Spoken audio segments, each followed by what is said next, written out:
Ya, seru sekali pembahasan kita malam hari ini.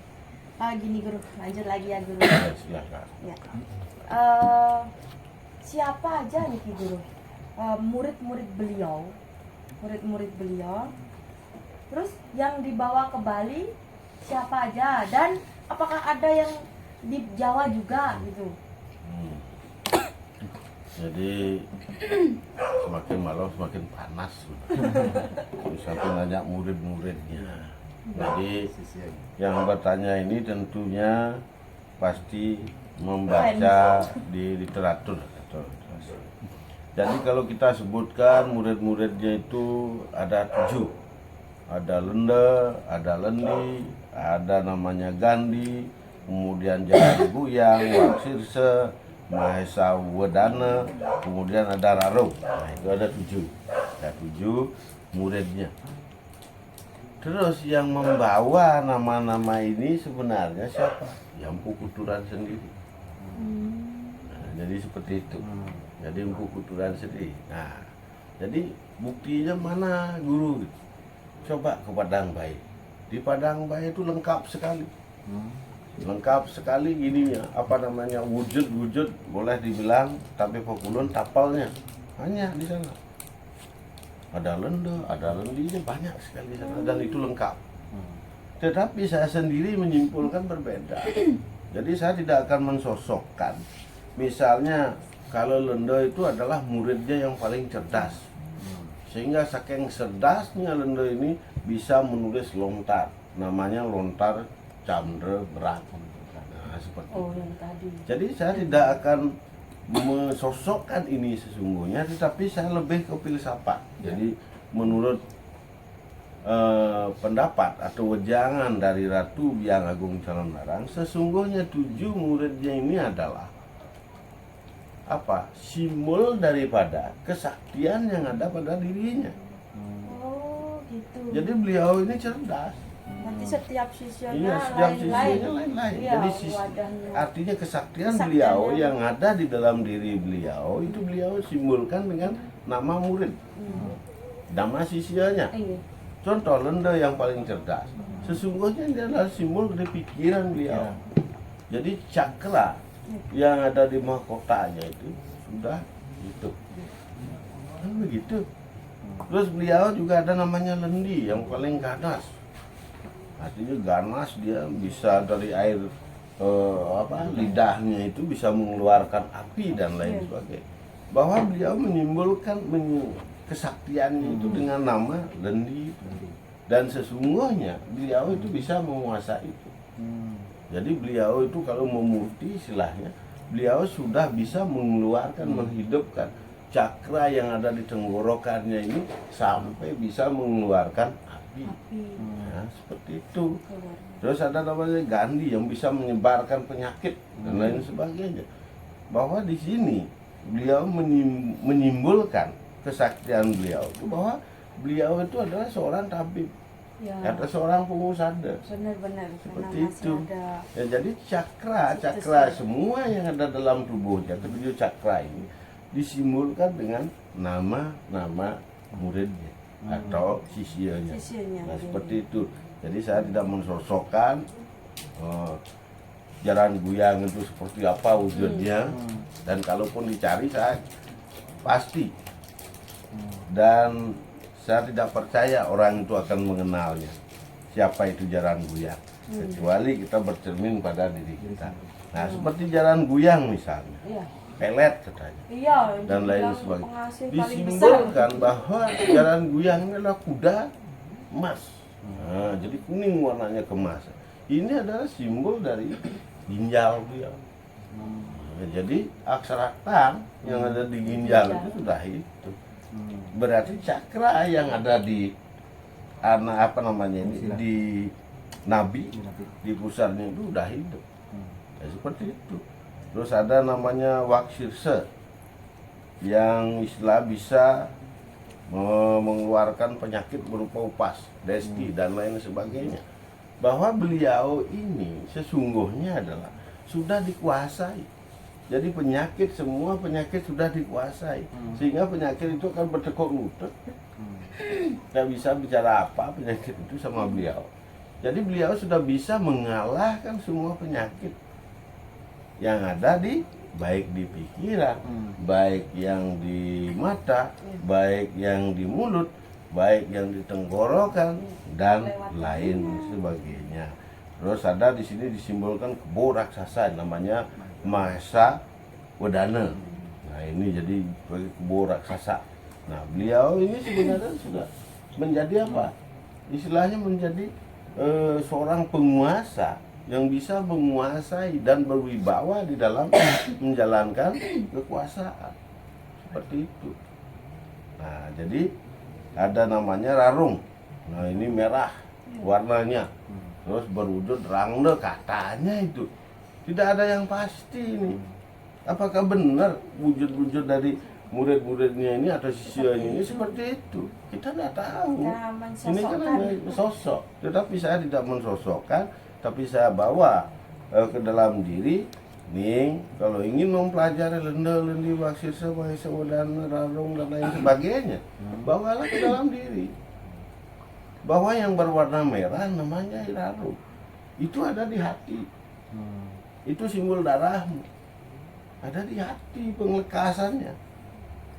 Jadi di sini wujud-wujud itu, nah seperti itu.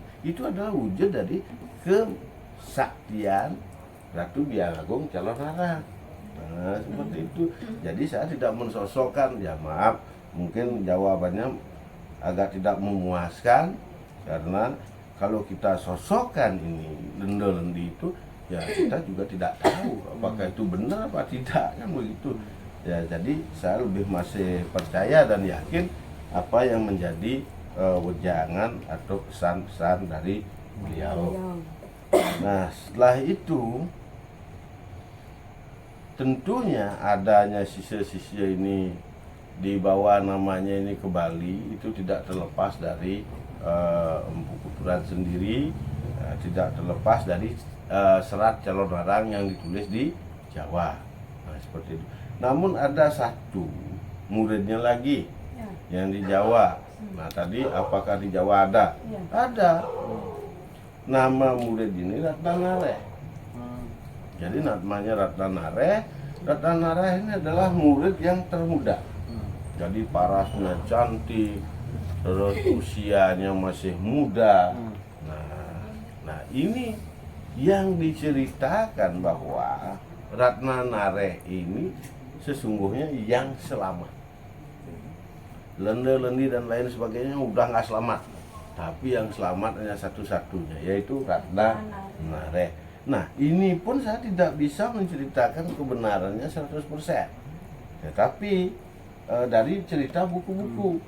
Nah kita sempat menanyakan ini, siapa Ratnanareh sesungguhnya? Siapa Ratnanareh sesungguhnya? Ratnanareh sesungguhnya memang benar. Itu adalah murid atau sisya dari Ratu Biang Agung Calon Arang. Namun sebelum beliau moksa, artinya setelah perang itu, memang Ratnanareh inilah yang membawa semua lontar aji pengliakan itu dari Kediri menuju Pasuruan, setelah itu menuju ke Gunung Raung. Gunung Raung itu ada di Genteng, Jawa Timur, Banyuwangi. Ya, beliau itu berstana di tenggaranya Gunung Raung. Jadi di sana berstana, beliau bisa menguasai semua yang namanya gaib-gaib yang ada di alas Gunung Raung. Nah, begitu. Setelah itu Ratnanareh turun gunung. Ya ada yang menceritakan katanya masalah KKN di Desa Penari itu dan lain sebagainya, bahwa Ratnanareh ini difilmkan. Nah, seolah-olah itu memang beneran gitu. Nah, itu saya namanya cerita ya saja. Tetapi ada satu hal catatan. Kenapa dan di mana sesungguhnya Ratnanareh itu moksa? Kenapa bisa moksa kalau perbuatannya jahat? Dan siapa yang menyempurnakan ratna nareh? Ini yang tidak pernah dibahas. Bahas. Ya. Kenapa disembunyikan? Itu disembunyikan ini. Ratna nareh itu karena dia itu perbuatannya seperti itu, katakanlah jelek, jahat. Itu. Akhirnya beliau bertemu dengan Empu Beradah di Pura Dalam Selaka sekarang, di Alas Purwo. Ya. Ya, jadi Ratna Nareh ini disempurnakan oleh Empu Beradah di Alas Purwo, sehingga Ratna Nareh bisa menyatu dengan Yang Maha Kuasa. Itu sana itu di Pura Dalam Kawitan. Nah, itu sebutnya di Alas Purwo. Jadi seperti itulah perjalanannya. Jadi saya tidak akan bahas tentang bagaimana sepak terjangnya Ratna Nareh ini, murid terakhir yang paling muda dan paling menggemparkan sebenarnya, lebih melebihi dari gurunya. Ini Ratna Nareh ini luar biasa. Nah, itu kita tidak akan bercerita itu, dan kalau ingin tahu kebenarannya maka napak tilasilah perjalanannya Ratna Nareh. Benar-benar sih. Baru akan ketemu jawabannya. aslinya. Iya, benar sih. Jangan hanya membaca, mendengar cerita, Iya, tetapi cobalah. Nah, siapa yang siap silakan lakukan. Tiang akan tuliskan di mana tempat beryoganya, di mana tempat berlatihnya, bertapanya dan lain sebagainya sampai menuju ke Alas Purwo. Ya, jadi Om dari Alas Purwo, sebelum ke Alas Purwo beliau singgah di namanya di Pesanggaran. Nah, seperti itu. Jadi itulah kebenarannya. Kalau ingin suatu kebenaran tentang hal-hal yang masa lampau, sebaiknya napak tilas, puasai dia langsung, maka akan ketemu wejangan-wejangan yang tidak menyesatkan. Nah, seperti itu. Iya, benar. Iya. Terima kasih, Lanjut. Guru. Ya, begini, masih dengan calon arang tadi. Nah, di Bali sendiri, Guru, di Bali sendiri masih ada pementasan calon arang. Dan itu kenapa sosok calon arang itu selalu menakutkan lagi, seperti itu. Bagaimana ini? Begini, itu kan berdasarkan cerita. Nah, udah saya bilang berdasarkan cerita, berdasarkan buku. Jadi yang menarikannya ini kan kebanyakan laki-laki. Ya. Ya. Padahal calon arang Perempuan. ya, perempuan ya itu udah Nah. kan nggak ngena nih. Iya. Ya, tapi ya kita bicara guyon aja ini. Iya. Jadi dibikin tampilan sedemikian rupa itu adalah seni. Ya, seni budaya adat di Bali. Memang seperti itu. Jadi itu tidak akan kita kait-kaitkan itu. Tapi yang sesungguhnya kenapa harus serap? Karena selalu membaca ceritanya. Ya, jadi ceritanya calon arang ini kan sosok yang menyeramkan. Jadi ya dibikinlah seram. Nah, gimana caranya? Apakah matanya ini harus ada tutul-tutulnya dan lain sebagainya? Itu terserah sang pengawi seni. Ya, itu. Nah, itu. Jadi begitulah. Tetapi kalau kita ingin tahu sosok sebenarnya, ya ini karena masa lampau ini. Iya. Berapa sudah ribuan tahun katakanlah begitu, atau ratusan tahun, berapa abad, silakan tekunlah meditasi, terutama adalah kunjungilah di mana tempat beliau, maka mudah-mudahan teman-teman bisa nyampai jenazahnya ke tempat itu sehingga tidak salah persepsi. Lanjut. Ya, begini. Tadi sudah dibahas tentang beliau sejatinya. Dan ini ada pertanyaan, Guru. Apa ageman atau ajaran beliau? Nah, pada saat pencapaian akhir dari ajaran beliau itu. Nah, ini Guru. Begini. Jadi ajaran daripada Ratu Biang Agung Calon Larang itu sama seperti yang kita pelajari di Taksudra. Tentunya belajar dari hal Hono Coroko atau Wariastra Aksara.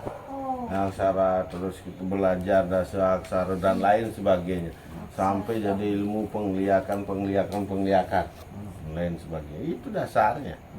Nah, pencapaiannya adalah kebahagiaan. Jadi beliau satu, beliau itu memang suka belajar. Kedua, beliau cerdas. Nah, seperti disimbolkan oleh murid-muridnya tadi. Ya, seperti itu. Jadi pencapaian spiritualnya adalah nirwana. Jadi bukan tingkat biasa lagi, tapi nir. Berarti kemoksaan juga. Kemoksaan, kelepasan. Itu pencapaiannya. Maka beliau pun bisa moksa, kan begitu. Berarti ada ulas Beliau, asing ya, juga. ada ulas aslinya ada. Nah, kalau beliau tidak ulas asih, ini kejadian ini kan begini. Kalau kita logika kan ini, dia Ratna Mangali usianya mungkin saat itu mungkin aja 17 tahun. Kenapa baru ada cerita gerubuk ini? Kalau beliau mau kan dari kecil aja, dari bayi aja bikin gerubuk. Iya. Iya. Kan begitu maksudnya. Nah, logika kita mengambil. Kenapa setelah besar ini? Nah, ini kan adanya gara-gara atau goro-goro kan begitu, Iya, ada betul. penyebab. Makanya di sini kita tidak bisa menyimpulkan bahwa yang dipelajari Ratu Biang Agung Calon Larang adalah ajaran jelek, nggak bisa. Ajaran itu, ilmu itu netral, sama. Tetapi karena sebab, musabab dan suatu hal, maka orang itu tidak terlepas lagi dari sifatnya. Iya. Kan sama kan? Benar. Ya. Sekarang kita belajar yang baik, oke. Kita belajar yang baik. Sembahyang 3 kali sehari, baik. Kalau kita lihat orang di jalan tak bisa nyebrang orang tua, kita seberangan, baik. Gitu. Kita belajar baik. Nah, itu. Terus belajar mantra yang baik, ya. 1 Trisani hafal, Panca Sembah atau Kelapanan Sembah hafal, oke, baik. Gitu.